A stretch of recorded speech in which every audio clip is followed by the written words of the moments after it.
Hi there, welcome back to another episode of That's Wizard. My name's James and I'm welcoming our co-host. You did that joke last week, not again. I am. We are equal hosts in this podcast, James. I'm not co-host, I'm not second host. We are equal.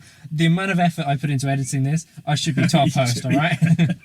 The amount of talking you're doing it as well. I know, I do say, whenever I edit, I'm like, I talk so much. Oh, you do? I need to stop. So today, I'm not going to say a single word. I'm going to just hand you the Muse and you can read the Muse. Even though I've done all the research for the Muse, I'm going to hand it over to you. Like that tweet we discussed last time, I got the easy job. Yeah, so. You got to, right, that's I was going to come with a comeback, but yeah, you do. I do have the easy job. You've got the easiest job here. I edit, I find all the news, I do the research. You just show up on a Sunday and go, I'm going to make some silly jokes. And the term is the looks. It's like, have you seen the I'm the brains, you're the looks. You're Hannibal. And your face. And face. I don't mind being Hannibal. Hannibal comes up with a plan. Hannibal has a plan. And you know what? He does love it when a plan comes together. I think you'll find, actually, James, I'm a mixture of Hannibal, B.A. Baracus, and the guy that pilots the helicopter. The crazy one. And you just turn up and look good. I turn up and look good. That's my whole plan. The money man, the good looks. God, I'm the whole package. How am I still single? I can answer that very easily. Right, let's get straight into the news rather than making silly jokes. Right, yeah, and today we'll be talking about reviewing the movie. What's the movie called, James? You did just ask me 30 seconds ago. It's called Everything, Everywhere, All at Once. And who's in it, James? Michelle Yeoh. That's the correct answer, because last week we said Sandra Oh a few times. There was like an apology at the beginning of last week's episode where we apologised for the pronunciation of the 14th Doctor and Michelle Yeoh and someone else. I wanted to say our pronunciation of the 14th Doctor is the same way that Matt Smith says it. So I don't feel as bad about getting it wrong because Matt Smith also got it wrong. But the funny thing I saw is Matt Smith said it wrong and then the guy that was interviewing him was like, is that how you say it then? And Matt Smith was like, yeah, that's how you say it. Like with such confidence that the guy he was talking to went, I love it. He's definitely right. He's done his research.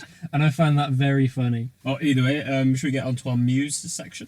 What's the Muse section, James? Would you like to explain that to first-time listeners? Yes, to our one listener out there. And the Muse is our movie news. We'll be keeping you up to date on all things related to movies, TV shows, everything really. Sometimes video games. We talked about Prince of Persia last week. We did talk about Prince of Persia. I don't think there were any... Ooh, there's a little bit of video game stuff this week. Not really. It's kind of tangential. But where do you want to start? Lead the way, my friend. Because we've done a few of these now, James, and every week there has been Fast X news. There's more Fast X news. I'm not surprised. It doesn't stop. It's not in regards to directors or anything this week. It's just a little bit of casting. Alan Richardson has been cast in Fast and Furious 10. Alan Richardson? Who's that? Alan Richardson played Jack Reacher in the Amazon Jack Reacher series. I actually really like that. He's really good. Dude is a giant. He's huge in that. And he's in Titans. He's Hawk in Titans. He's also Thad in Blue Mountain State. I don't know about that, but he's the guy with the micro penis in New Have you not watched Blue Mountain State? I'm not a jock like you. Oh, you should watch it. It's so funny. What's the news? Is John Cena still in it? I don't know that they've announced John Cena. Actors that are in it is... You don't even know anymore. Yeah, no, I've totally forgotten. Well, we can move on. That's our Fast Furious news. I've got someone's face in mind, but I can't think of a name. Captain Marvel, tell me a name. What's her name? I just know I'm going to have to do some research. So I'm just looking at the cast list now. We have Jason Momoa. Doesn't have a character name. He's new to the cast. It says John Cena's going to be in it. Lucas Black's still credited to be in it. But the person I was trying to think of then isn't here. So it's the actress that plays Captain Marvel, and I'm drawing a blank on her name. And I did last week when we were trying to talk about it. But basically, your Fast and Furious regulars, plus Jason Momoa. What about Jason Statham? He doesn't look like he's in this one. Because Jason Statham's too busy with The Rock. Bestest friends. They are bestest friends. We spoke on this podcast about how I thought Tyrese would have been better in that role, right? Did we talk about that? Yes. I disagree. That might be because I love Tyrese. Yeah, everyone knows Tyrese. I think maybe we spoke about that in the Morbius episode. That could have been. Either way, Tyrese is great. What's the rest of the news then? So, I have a little bit of CW news. Mark, I want you to read this name because I'm reading it as Pedowitz. So... Oh, you're right. It's Mark Pedowitz, right? Pedowitz. Mark Pedowitz. Pedowitz. So Mark Pedowitz, who I think is the head of the CW or something like that. Pedowitz? That's how the Americans would say it. They'd say pedo. Pedowitz. But he's the head of the CW or something like that. And he said he wanted to renew Batwoman and Legends of Tomorrow, which we reported a week or two ago had been cancelled. But Warner Brothers said no more because they didn't want to pay any more licenses on studio space for both of those shows, which I think is a real shame. That is a shame. Not so much for Batwoman. I never got into it, but Legends of Tomorrow was. And I suppose Legends of Tomorrow needs quite a lot of studio space because they've got that entire ship. Travel. You know what made me sad is when the captain in the first season he left. Arthur Darvill. Yeah. Well, he doesn't leave until season 3 or something because he starts. He runs the actual time thing. The Time Bureau, doesn't he? But why? I wonder why he wasn't in it as much. I don't know. He didn't really do much after. I've not seen Arthur Darvill in much lately. Obviously, you went from Doctor Who to that, and those are two. They're two very similar shows to go time from. Travel. Yeah. Superpowers. I've always described Legends of Tomorrow as the American Doctor Who. It is kind of like that, isn't it? I mean that title has probably been stolen by Loki now, right? No, Loki's its own thing. There is time travel in that, but it's kind of its own thing. Yeah, okay. I think Legends of Tomorrow is a kind of American answer to it. I would say it's an American. Because they do something different every single week. And each one is it. They do have some where it's a continuous storyline into 2 episodes, like Doctor Who, where it continues. Whereas Loki is one story for 8 episodes. Which, you say that though, that's how Doctor Who used to do it as serials. They used to do 2 to 10 episode serials. Like an overarching arc. Yeah, but they'd be like 5 episodes in a series, and each episode, or 5 stories, sorry, each story would have 5 or so episodes. So there'd be 25 episodes in a series, but there'd just be 5 stories in it. That's how Doctor Who used to do it. And the most recent series of Doctor Who Flux, as everyone in it called it was 6 episodes that all told one overarching story. You know a lot about Doctor Who, I see. I don't know anything about Doctor Who, and if anyone says differently, you don't listen to them. What's next? Well, actually, it's not what's next, because I've got a couple of things. I've done some real work today, and I've got a couple of things that link, right? I'm looking forward. So, Gotham Knights. Do you know what Gotham Knights is? No. I don't know. It's difficult to explain. So there's, the Arkham games. Yes. There are sequels to the Arkham games coming, and I don't really know which one is a proper sequel and which one isn't. So there's this one, which is Gotham Knights, which is Damian Wayne, it's Nightwing, it's Red Robin, it's Red Hood. Okay. But I don't think that's connected to It's just Arkham. a separate game. But it feels like it should be, because there's Batman. The story is Batman's dead, and these people are taking over Batman, and Batman died at the end of Arkham Knight. And then there's the Suicide Squad game, which I think is the sequel to the Arkham games. But I don't know much about that at the moment. This is our video game talk for the moment, right? But Arkham Knight as a series has been picked up by the CW, and which follows Bruce Wayne's adopted son, who's framed for Batman's killing, along with other children of several iconic villains. Who's the main character going to be? Damian Wayne, I would guess, because it says Batman's adopted. But Damian Wayne is his actual biological son. I don't know then. It's going to be Robin. Could be a Jason Todd then. Tim Drake's my favourite Robin. No, they're all technically adopted. They all have messed up. If you ever read the comics, they all have a bit messed up. Dick Grayson's family died in the circus, so Batman adopts him. Jason Todd, his mother was a drug addict. And Jason Todd was found stealing hubcaps off the Batmobile. Yeah, exactly. So then Damian Wayne is his actual son, biological, because do you know why? Talia al Ghul Drugged him. Yeah, it's weird comics. And then Tim Drake. He might be the only normal one. Tim Drake is the real successor to Batman, because Tim Drake became Robin after working out who Batman and Nightwing were, and going to Batman and saying, "Hey mate, you're Batman, make me Robin," because I figured that out. And that's why Tim Drake's the best Robin. Well, I personally prefer You're Dick wrong. Grayson. Tim Drake is the best Robin. You're wrong. Enough said. But that's what that show is, and it sounds quite interesting. It does sound quite. It's going to be quite dark, gritty. I like how they're going to have it without having Batman in it as well. It seems, because a lot of these, because in Titans was supposed to be no Batman, but by the second series they had a Batman, because you couldn't make. And that's also, how similar is this to Titans? Quite dark, gritty. Well, Titans is. No, I'm saying that's probably what it'd be. And the Dick Grayson in Titans is really good, to be fair. Thwaites, Brendan Thwaites. He's good. How do I know that? I don't know, mate. You got to get out more. We went from Alan Richardson from Titans to Brendan Thwaites in Titans. It all goes around, and that's our podcast of the day, Titans. But at some point, we're just going to be repeating ourselves, because we'll have said everything over and over. But moving on slightly, we're going to go through the cancelled stuff on the CW, because the CW seems to love cancelling stuff at the moment. What are they going to have left apart from Flash? What else do they do? Well, it's not even Arrowverse stuff. This is outside of... This is just shows on the CW. Yeah, no. What about that Naomi one? I never watched it, but... Naomi is being cancelled after season 2 or 3. So that's season 2? I thought there's only been in one season. Well, that's what it is then. I don't know. It just said Naomi cancelled, or... There was... In the headline that I read, James... It said season 2, but it said before season 2 or after season 2.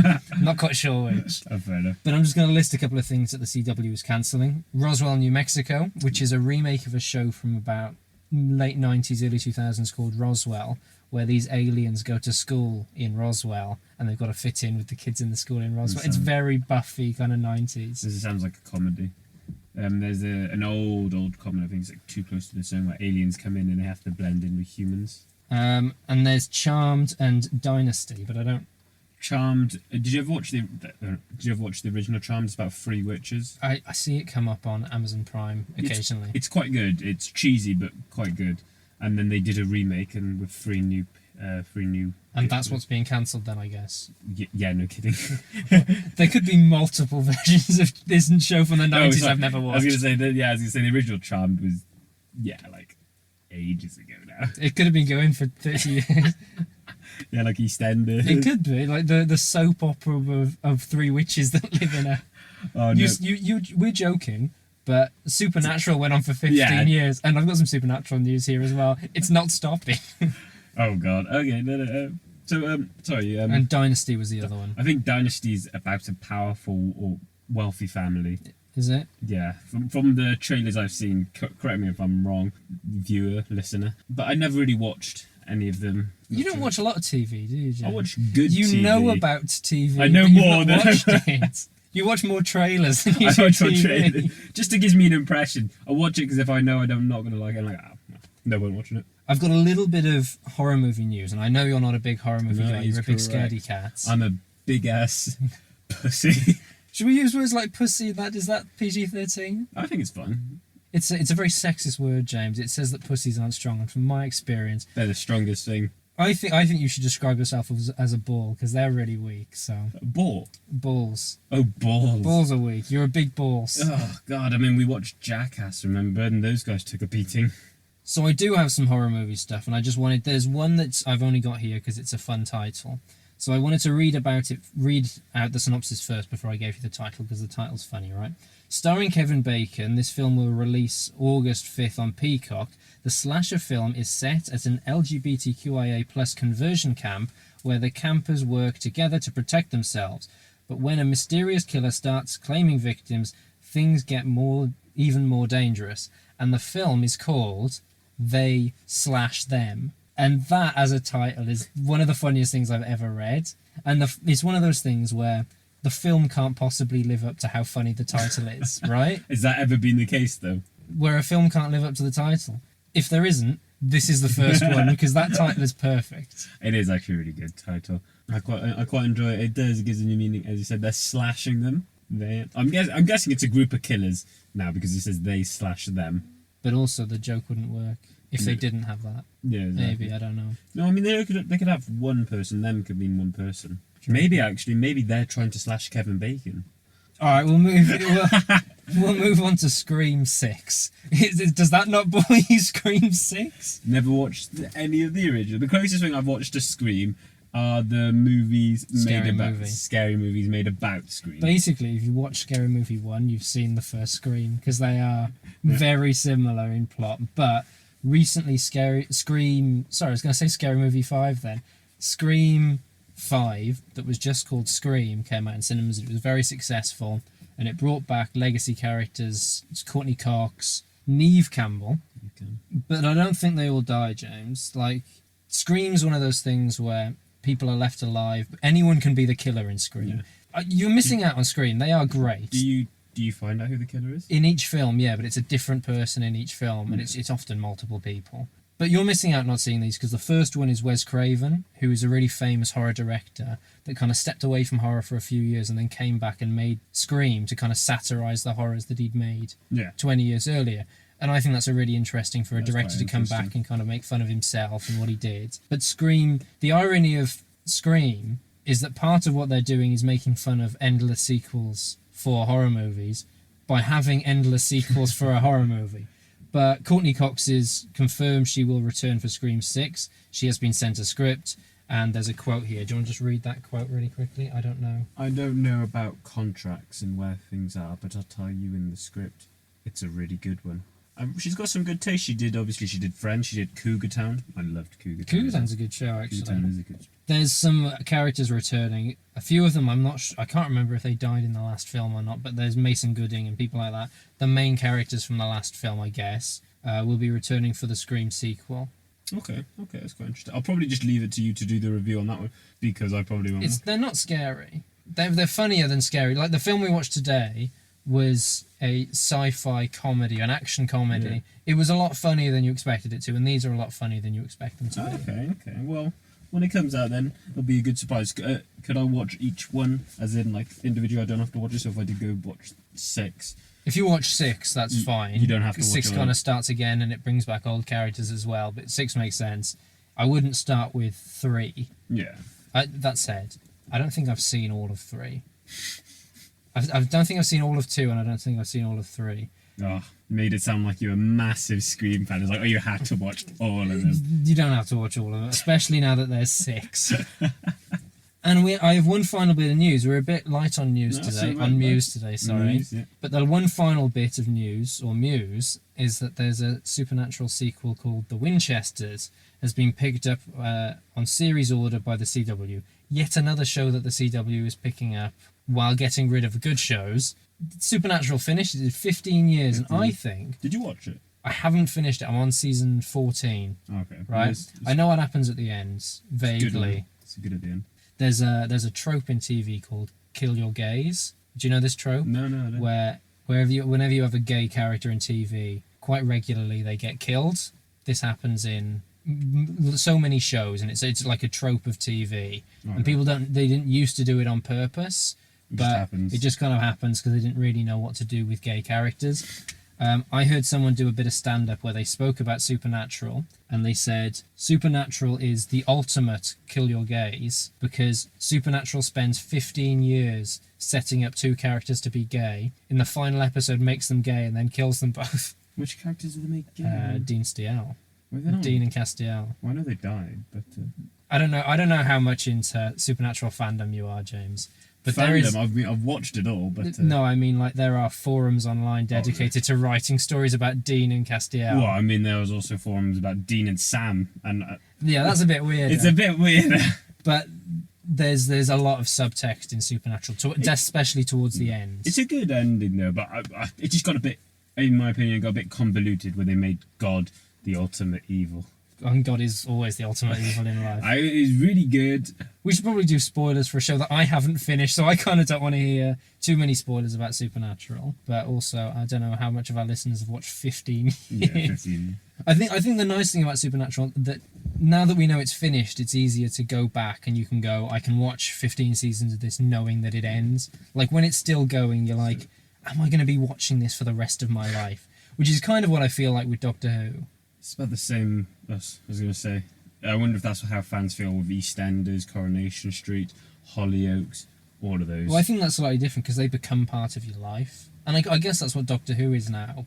I was actually going to follow on from that, talking about the Winchesters. Who's going to be in it? I actually have a little bit of information about that. James, thank you for asking. Yeah. The series will detail the love story between John and Mary, who... I don't know. Mother and father. I think what they'll probably do is there's an actor that they have in the show to play young John and young Mary. I was going to say, because it's Jeffrey Dean Morgan is old, and he only did the first season of this because he did this and then he went on to do Watchmen and become a very famous actor after doing Supernatural. So he's only in it a little bit after that. I was going to say Jensen Ackles is, you said he's narrating, is he? Jensen Ackles will narrate the series as Dean Winchester. And Jensen Ackles is in The Boys season 3, which you're excited about. I'm very excited for, because it plays a big twist on superheroes. There was a poster for that this week, or a still image or something. Well, he plays like the equivalent of their Captain America, but obviously because this is in the boys' universe, their Captain America is going to be absolutely insane. They also did in Falcon and They the Winter also, Soldier. they also did that in Falcon and Winter Soldier. I reckon he's going to be even worse than this. What other news might you have as well? I don't. That's the end of the Muse, That's the end James. of the news. Wow, I told you it was a light bit of news. It's a light bit today. of session. That's the most important things, anyway. I mean, I don't think any of this is important. We just watch a film about the meaning of life. None of this is important. Do you think this is important? Well, Jensen Ackles and the Winchester brothers. Do you think the shows at the CW have cancelled this week? That's important. The ones that we never even watched before. No, exactly. Very important news. Speaking of films that are about the meaning of life, James, should we move on to our movie review? Yeah, I thought you'd never ask. And now we're on to the bit you've been waiting for. This will be the movie review for Say Ronan. Everything Everywhere All at Once. EEAAO. Fantastic. With the leading lady, lovely Michelle Yeoh. We do like Michelle Yeoh on this podcast. We spent a lot of time, a couple of weeks ago, we spent a lot of time talking about her in James Bond, actually. Yeah, and Crouching Tiger, Hidden Dragon. She's really big. There were a couple of references to Crouching Tiger, Hidden Dragon in this film. Yeah, I was going to say. Did you watch it? Crouching Tiger, Hidden Dragon. It's one of those films where my parents have it maybe 4 times on DVD. I don't understand why. Did you just put it on or was like, I've got to watch this now? No, I've seen it a few times. I'm a big Ang Lee fan after the Gay Cowboy movie. I love that you can call it the Gay Cowboy movie and everyone knows. Yeah, no, absolutely. What did you think of it personally? James, I came out of this. I have never been more affected by a movie, and that feels so weird to say about this, because it wasn't a particularly emotional movie, it wasn't a particularly sad movie, but towards the end I felt like I might cry, and I'm not sure why. I had such a weird, visceral reaction to watching this movie. That's a good word. It's really difficult to describe the movie, right? And it's difficult to describe the emotions watching it. It's I was going to say, this is probably the one where we don't spoil too much, because it's hard to spoil, because it's just hard to describe in general. It'd be hard to spoil. It's definitely an experience, and in my opinion, it's a brilliant experience. Did you feel like that watching it? I know what you're talking about. It's the final scene. This could be a bit spoiled, but it could be the final scene where the mother and daughter are coming together and they're getting emotional. The daughter is telling the mother, please go away, but the mother's like, no, you're going to stay, we're going to love each other. And it's really heartwarming. I find that quite often I think about the meaningless and futility within life. Ennui, as the French say. And this film is so totally about meaningless in life, and yet it's also about creating meaning in life through connections with people. Love, yeah. I feel like such a film nerd right now, but I haven't felt like this coming out of a movie in so long, and it feels so great. It's probably the bit, because there's a scene where they get like, nothing matters. They talk about how nothing matters in life and you can do whatever you want, and then she pulls people back in saying there's always somebody to love and you've got to make meaning. And we haven't spoken about the film too much. It's a multiverse movie. We've come on to this multiverse movie after seeing Doctor Strange, and we'll talk about that slightly later, the juxtaposition between these two very different films. Very different. But this film, it takes each universe, and she has such a mundane life in some of them and such an elaborate life in others, and it compares the two, and both of them boil down to people in her life, and the most important people in her life, her husband and her daughter, and the one where she's a famous actress, she doesn't have a daughter, and how she feels empty because she doesn't have a daughter, and it's all of these things. And I'm still, how long is it since we came out of this, James? Maybe an hour, right? About an hour, yes. I don't think I will fully be able to talk about how affected I was by this movie for a little while. It sounds like I'm not making any sense now. I am so emotionally gut-wrenched after seeing that. It is true. You have to go watch this. This is one of those films you have to go watch to fully grasp the actual brilliance. If we described scenes in this movie, we would sound insane. Oh, yes. Like if we 100%. said there's a scene where 2 rocks talk to each other and it's one of the funniest scenes in the movie, It is. we would sound insane. But it happened. It happened, and it was so great. And some of the most emotional moments in this film were the 2 rocks talking to each other. Shit. They're just like, I'm just joking. It's honestly, James. It is. It is, and I've read some reviews as well already saying it's the movie of the decade, and I put it up there. It is really well done. I think the acting is absolutely fantastic. The subliminal messages in everything. Because, for example, as you were saying, like how hers is she lives the mundane life, and then all her different multiversal. Well, don't they powers. say at some point that she is the most uninteresting, and that's why she's the perfect one for this? Yeah, she's the most uninteresting. That's what makes her the most interesting. Yeah. Oh, I don't really have anything to say that isn't. I fucking love this, and that's our one F. That's our one F for the show. Good. I can't say it again. We only have one F. I love this movie so much, and I can't articulate. There's another good word. That's a good word. How much I love this. Right? Now you go in like I was not expecting it to be fun. I thought it was just going to be sci-fi nonsense multiverse, but there are some powerful and funny scenes. Like if we also talked about how there's a multiverse where people have sausage fingers. That's actually such a funny scene. That's such a stupid. I loved it. It's such a But there's so many beautiful scenes in that where because they have sausage fingers, they can't do anything with their hands. So Jamie Lee Curtis's character falls in love with Michelle Yeoh, and to show her how much she loves her, she plays the piano with her toes, and it's hilarious and also beautiful, and it's haunting. It is so amazing. Yeah, it's really good. And apparently actresses, they get paid more to show their feet. Oh, so maybe Jamie Lee Curtis got more money to show her feet. Or maybe she's got a feet double in this. Maybe. I liked it. So there's a little detail that I noticed. So Jamie Lee Curtis's character, all of them had a arm thing to support her arm, because I didn't know there's no backstory about it, but her arm is damaged, right? You can see she has imagine supporting, it's carpal tunnel or something like that. Like a wrist. Yeah. In the scene with her feet, that thing is on her. Is it? I didn't notice that. I think it's her left arm, for example. It would be on her left foot. I think it's probably carpal tunnel then, if she's typing with her feet and things. Yeah, so it's like a wrist support, but then on her feet. It's like little subtle details that I caught. I was like, that's quite impressive. Honestly, there is so much in this movie. We could talk about it for hours.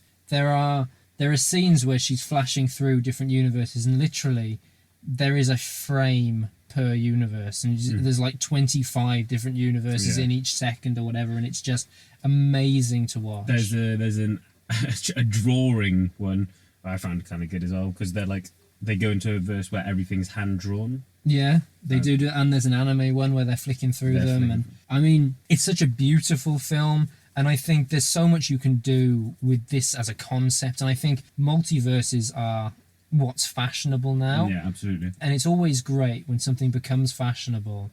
And then one of the early ones of the thing you see is maybe the best example of it ever made. Like some of the best Westerns are early Westerns. And like Back to the Future is an early time travel film. It's also still the best time travel film. It's a really good film. So, I don't know, I don't know what I'm saying, James. I'm still kind of recovering from watching this movie. It's a powerful movie. It makes you think about. When I watched it, I was like, oh, I gotta go tell my mum I love her. And it's a very powerful and moving movie. Juxtaposed, is still a word. Okay. Juxtaposed with insane fighting choreography. There's some great, especially when the husband is fighting in the office at the beginning. Yes. That was great. That was really. I just remembered the bit. I said, so for them to gain access to the powers to be able to fight or something. And the husband has to injure himself in order to, and he's trying to give himself paper cuts.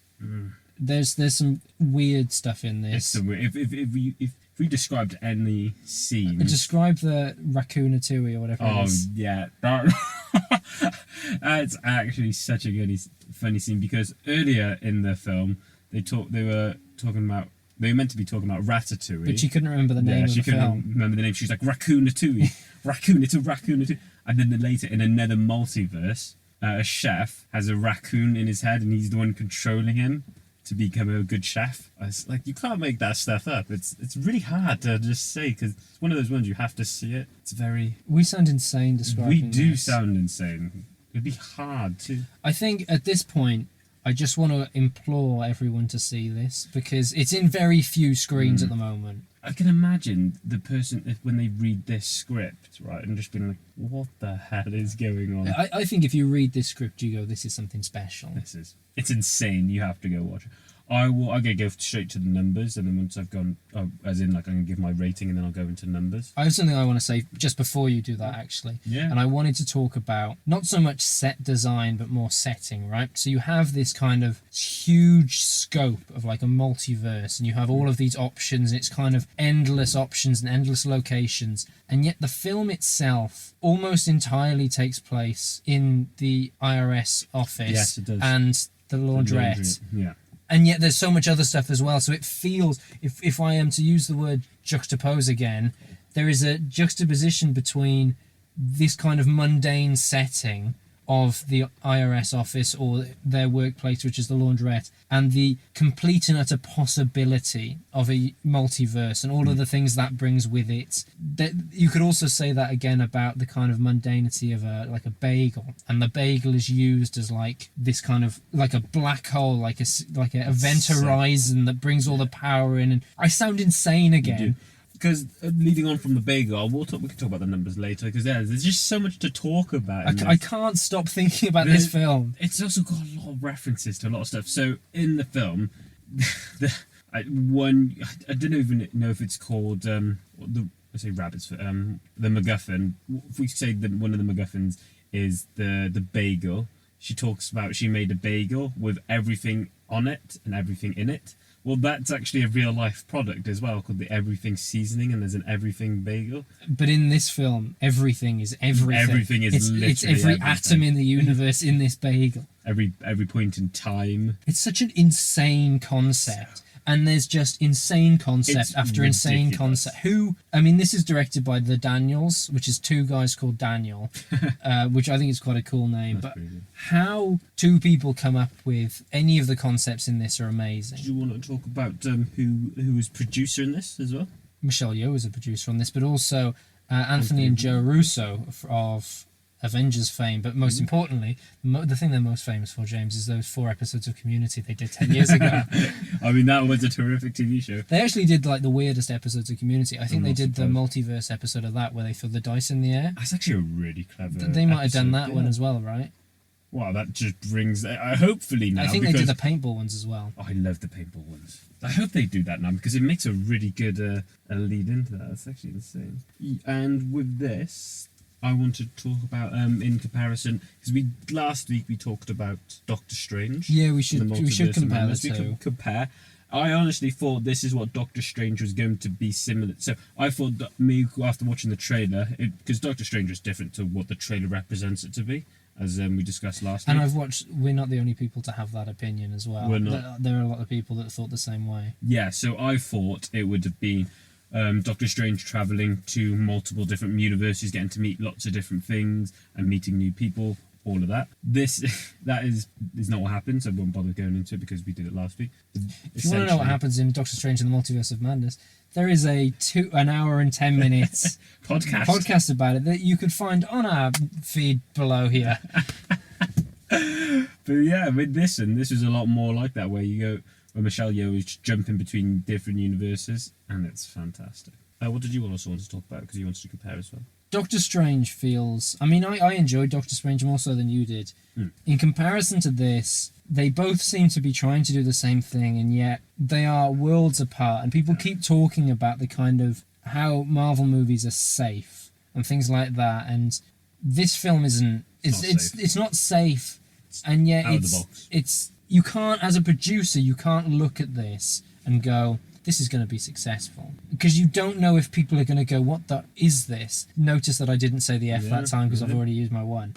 But it is genuinely insane, and I think Doctor Strange and the Multiverse of Madness is so palatable as a kind of regular, not as a non-regular cinema goer, I think. You can definitely call this film being a hit or miss. Like, to me, it hit the mark, bullseye straight on. Do you think people will go into this and think it doesn't work as well as Doctor Strange? I personally think it's better. It is more out there, so I don't... If like you said, talking about you want safe, you want something... This is not easy to digest. It's not easy. It's funny in some places, it's powerful, it's moving. I haven't had this experience in a film in the cinema in a long time, though. What was another film that gave you like this, made you think? It would be embarrassing to mention the films that I feel like this coming out. Just say one. I'm not. no, we don't do that. I'll tell you one that made me angry and horrified, and yet I loved it so much. Upgrade. Upgrade's so good. Upgrade is fantastic. I love it. That's Lee Winnell. And he like, because at the end, I know he's placed in a stasis of happiness, but the robot's taken over the AI is taken over his body, and it's just like, oh, and it makes me scared, makes me angry. I was like, oh, I wanted him to win, but you also feel happy for him. I think it's a sign that it's a good movie, even if you come out of something and you go, I didn't enjoy that at the time. The fact that it's lingered with us continuously, and I physically can't stop thinking about this. Name a film that you also felt like. I mean, James, please don't make me seem pretentious, because I've been naming French films and I wouldn't want. Say one. All right, there's a film called A Tête 85, which is like a romance film. It's genuinely beautiful, and I haven't seen that many films that are as beautiful as A Tête 85. And I could talk about A Tête 85 for so long. If you want, we can do an entire podcast on this French film if you want. But while speaking French. It's based on a book called Dance on Your Grave, which I read and I loved. Dance on Your Grave, and basically, I shouldn't be talking about this, but Dance on Your Grave. There's these two boys, and they fall in love, and one of them says, "We don't care about death, and whichever one of us dies first, the other one has to dance on their grave to prove that they don't care about death." And then one of them dies, and then the other one has to dance on his grave, and they kind of, I can't again. I've seen this film maybe 3 or 4 times, and every time I love it more than the previous time. And I've read the book twice, and at this point I still can't properly articulate how much I love it. And I have the same kind of feeling about this, in that the words that I say cannot at any point justify how amazing I feel about this film. And I think my kind of emotional reaction to these two films is very different. I think it is again, it's all about the connections with the people you have, but I feel like, I don't know, man. I'm struggling to say what I'm trying to say, because this film is just, there's like so many scenes that are so beautifully done. It would be hard to fill it and talk about them, because it's one of those, it's gonna seem, you're crazy, it's very trippy in that sense. The colours are beautiful. It's long as well. It is long, to be fair. It's too, I didn't, as I was watching it, like, sometimes you go, that didn't feel like 2.5 hours. When we finished, I was like, that feels like 2.5 hours. And it feels like so much in that 2.5 hours as well. It's not like they crammed it in as well. The pacing is good. Everything. It's not like rushed either, I found. No. It says the story beautifully. And as I say, except big Marvel experiences, as we talked about, like Avengers, you don't really get many like 2-hour 20 films. There's 2 hours and 20 minutes. So. Films like this, I think, probably try and avoid to be that kind of length, because if a film's 90 minutes, you can fit more showings in a day. Yeah. If a film's 2.5 hours, you can only fit a certain amount of showings. It is a shame that there's only Cineworld, that our closest cinema. They only have 3. It might be in View or in Odeon or something. It's definitely not in View. Yeah, so I don't know. There were literally 3. There were. I didn't look at Odeon because that's down the bay, but too expensive for. Because James was paying today and James is cheap. But I had a look at what they just wasn't showing in View. There were only 3 showings in Cineworld. We've talked a lot about that. Should we go? Do you want me to go on to the numbers, the figures? I'd love you to talk about numbers, James, because I think this is going to be so fascinating. Because it's a movie it's so huge in its scope, absolutely, and yet so confined in its scale. That is so well put. That is really I've never said anything that I'm more proud of than that.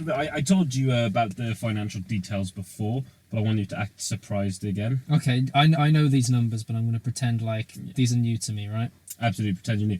So, how much would you say the budget was? Before watching this, James, I would have guessed as like a medium budget, independent but highly produced film.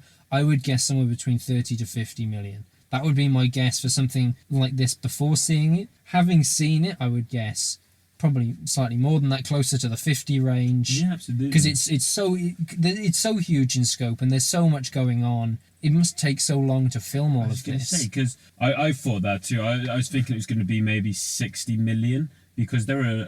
as you said, they keep the sets to minimal. Like, there's not that... you say that, but they're constantly jumping to other universes. I think it feels more confined than it actually is. there were a lot of people, like a lot of extras. Yeah. These are not just regular extras. These that seem like people who were trained, so they're going to be paid more than your just regular extras. They did a lot of destruction, so there was a lot of scenes where they were destroyed. Choreography as well, because all the fight scenes are handled beautiful.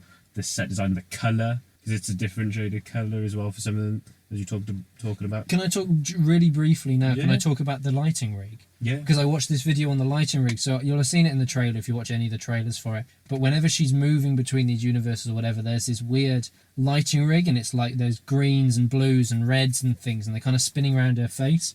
And I watched it, and they built this entire rig. So like the whole rig spins clockwise, and then there are circular lights on the rig that spin anti-clockwise, and the whole thing, it gives this such an amazing kind of hypnotic effect when she's traveling between these two universes. It is really beautifully done. And the thing is as well, I was expecting the CGI effects with the when the screen cracks to show her mind is fractured as well. Yeah, it's very good.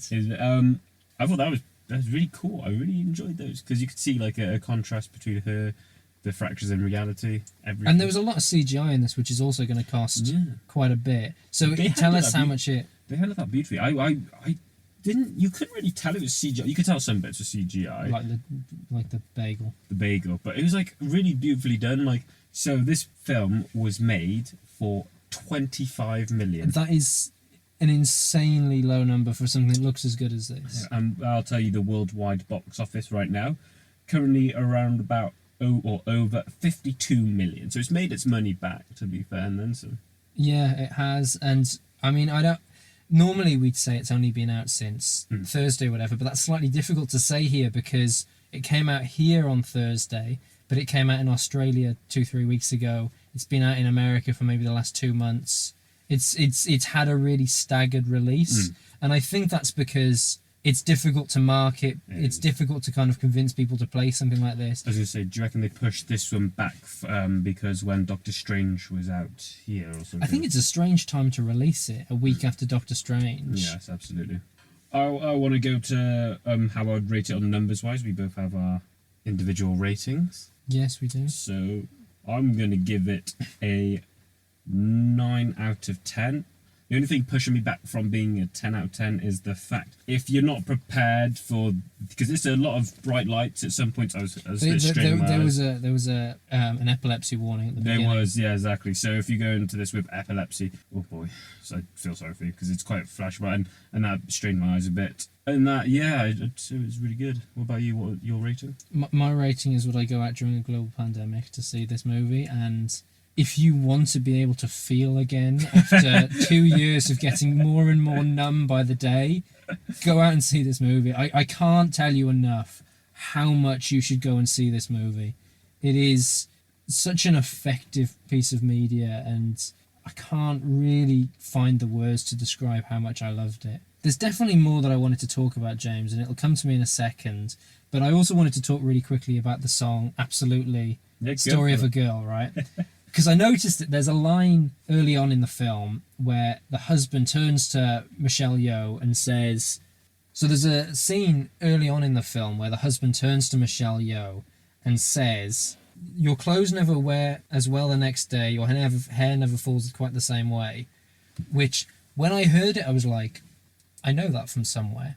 And then later on in the film, there is like an acoustic version of 9 Days, Absolutely, Story of a Girl, and I was like, that's the song that those lines were from earlier on. And then later in the film, in a different universe, there's a kind of Western version of the song. And the second we got out of that screening, I had to Google what the significance of that was. So I've done a little bit of research, and the director here, or the writer, I think they're the same director and writer on this, and he says, "The muses were filling my body, and I wrote those words, and I was like, ooh, that feels good, but I definitely stole that from somewhere, and I don't remember where." So I Googled it, and I was like, oh shit. They didn't know, he couldn't find the right words for that line, so he just wrote what came to his head, and it happened to be that song.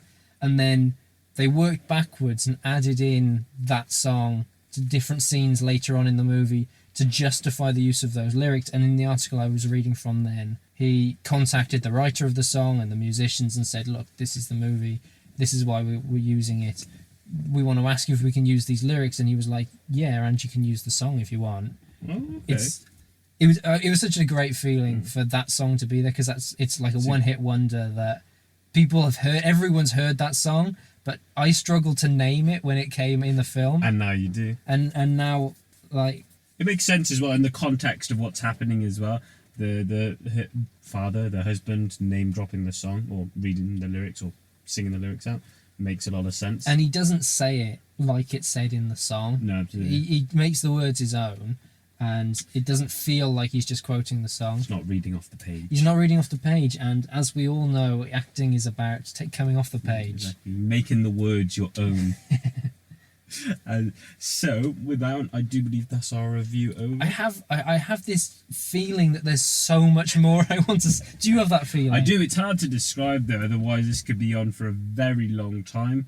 And I wanted to talk about what we're doing next week, because, as we found out, there's not much in the cinema for us next week. There's nothing in the cinema that particularly interests us. We might go and see something if we're in town and something takes our fancy, but we might do a topic or something. We might both go away and make a list of the best remakes or something that we can think of, and we might talk about each film there. Yeah, absolutely. I was thinking I was going to watch some films that I haven't actually watched, and so I can just review them, just so... And we're going to pretend like it's... yeah, they've just come out in the cinema. I feel that would be funny too. What film would you want that you haven't seen yet? That would... Oh, well, I haven't seen the Guy Ritchie film The Gentleman yet, so I was going to watch that. Which Guy Ritchie film? I was making a joke because that's what you said you were going to do. Oh. Do you not know it was a Guy Ritchie film? No, but I thought you were talking about the other one. I apologize. I recently saw in the news that, or they called it an underrated Guy Ritchie film. You know, The Wrath of Man with Jason. I said the one with Jason. I didn't like it. Yeah, I watched it. I quite liked it. It didn't feel like a Guy Ritchie film to me. Did you not feel? No. I thought the music, Well, maybe that's what you can watch next week. And well, I did watch Wrath. I've already watched. Have you watched Wrath of Man?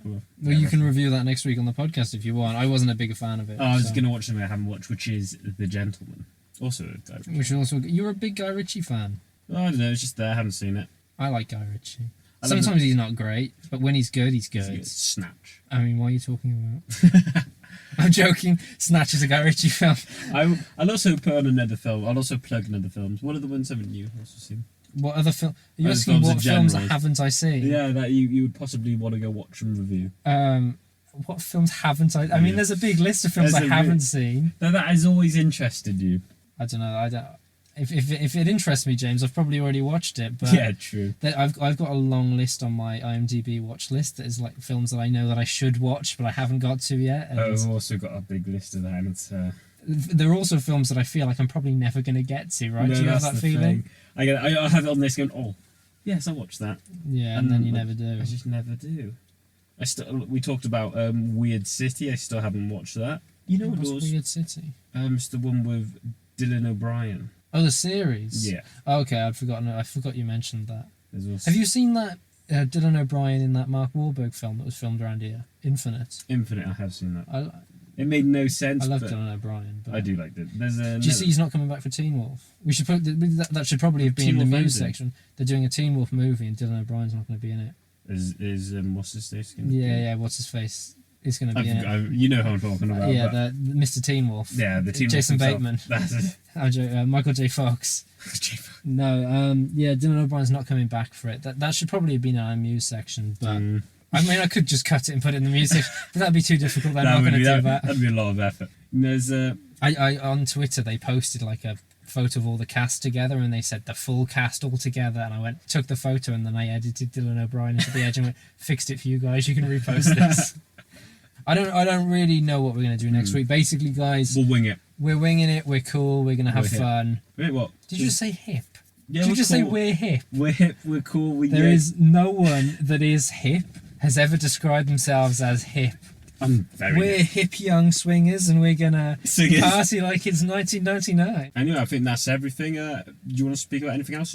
Yeah, I want to say that people can follow me on Twitter, Instagram, and TikTok at Ronan Williams 98. And what we didn't mention in previous weeks is if you want to send us any messages and ask us any questions or ask us opinion about anything, we have an email, James. What's that email? That's wizard@gmail.com. Without any apostrophes or anything. That's THATS wizards gmail.com.